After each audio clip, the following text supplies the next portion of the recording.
Here's Jefferson Rock. All right, it's Exploring John. We're down here at Harpers Ferry. We walked our way up here, or climbed our way up here to Jefferson Rock. We're going to show you some of the views from up here. First, here's Jefferson Rock. Now we'll look downstream. We're looking down where the Potomac and the Shenandoah River come together. Then down below that, we can see the 340 bridge.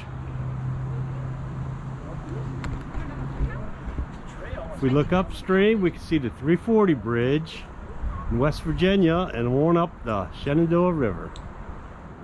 So we look underneath Jefferson Rock. It's like a cave under here. It's on both sides. And the rock's covering it. That's cool. Jefferson Rock. On your right comes up the Shenandoah, have been ranged along the foot of the mountain 100 miles to seek a vent. On your left approaches the Potomac in quest of a passage also. In the moment of their junction, they rush together against the mountain, rend it as under, and pass off to the sea. This scene is worth a voyage across the Atlantic. This is how Thomas Jefferson described the view from here during a visit to Harpers Ferry, 1783. Around 1860, the U.S. Armory superintendent ordered red sandstone supports placed under Jefferson's Rock because it was endangering the lives and properties of the villagers below. Meriwether Lewis and Harpers Ferry. Jefferson Rock. 20 years before Lewis came to town, his mentor, Thomas Jefferson, wrote about the view from this rock. Jefferson's comments on the landscape were published in Notes on the State of Virginia. That book provided a model for Lewis as he recorded his observations of the West. As Lewis gathered supplies here, did he follow the footsteps of his mentor and take away this view? I guess he did. As we make our way up to Jefferson Rock, we pass the ruins of St. John's Church. We're looking at the view out of St. Peter's Church of the Gap here at Harpers Ferry. So we're catching a train coming out of the tunnel, heading west.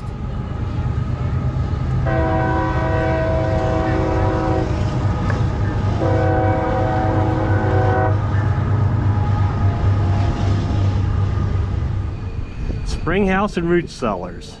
These small caves carved into the shale cliffside at one time served as spring houses and root cellars for the residents of this block. The cooler subsurface temperatures of a root cellar helped preserve herbs, vegetables, and fruits in the days before modern refrigeration. We'll try and take a look in here.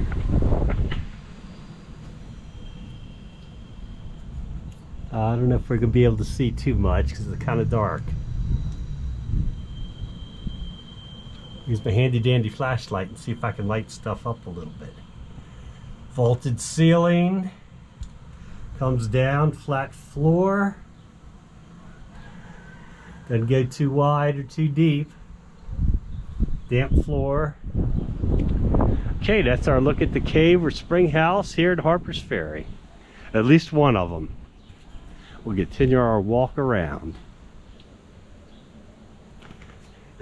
Here's another one of these little caves or root cellars. And we'll look around.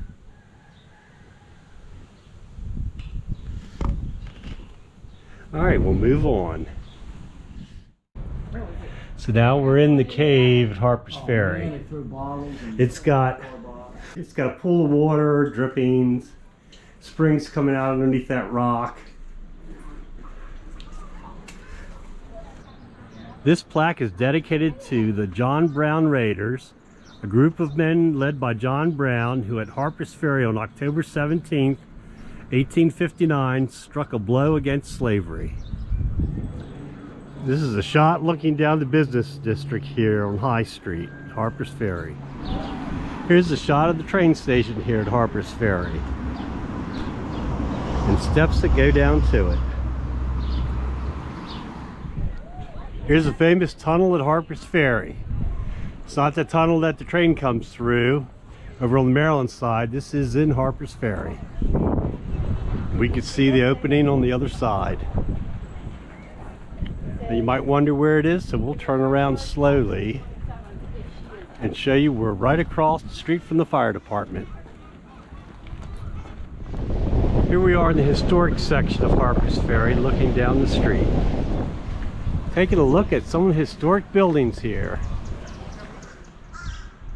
So we went behind some of the buildings here at Harpers Ferry, checking out the backs of them.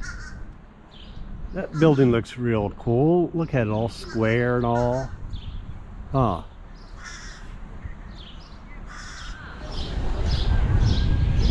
There's not a lot of buildings here, so we're trying to hit them all. Yeah, we're looking at some of the other buildings.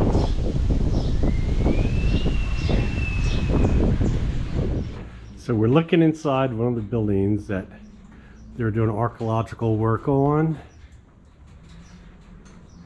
and showing you the behind the scenes stuff, what used to be here.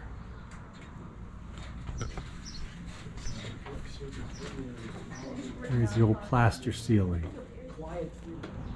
We're in the hat shop now. We're kind of looking around.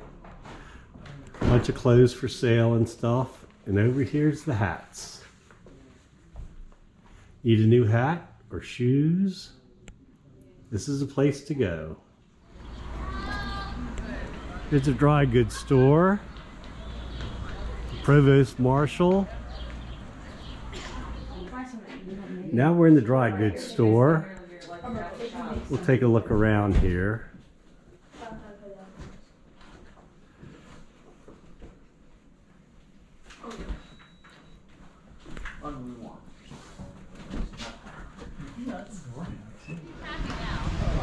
Here we're looking at the grocery, Stonebreaker's Bakery, and Fancy Goods.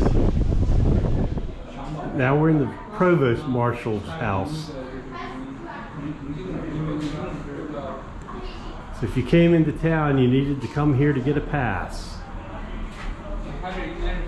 Otherwise, you could be arrested. All right, we went into the bootmaker's house, and it says it's a industry exhibit showing how to make a musket.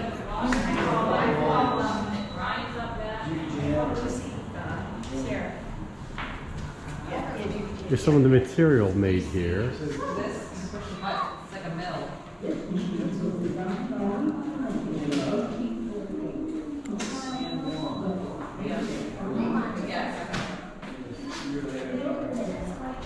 Harpers Ferry products.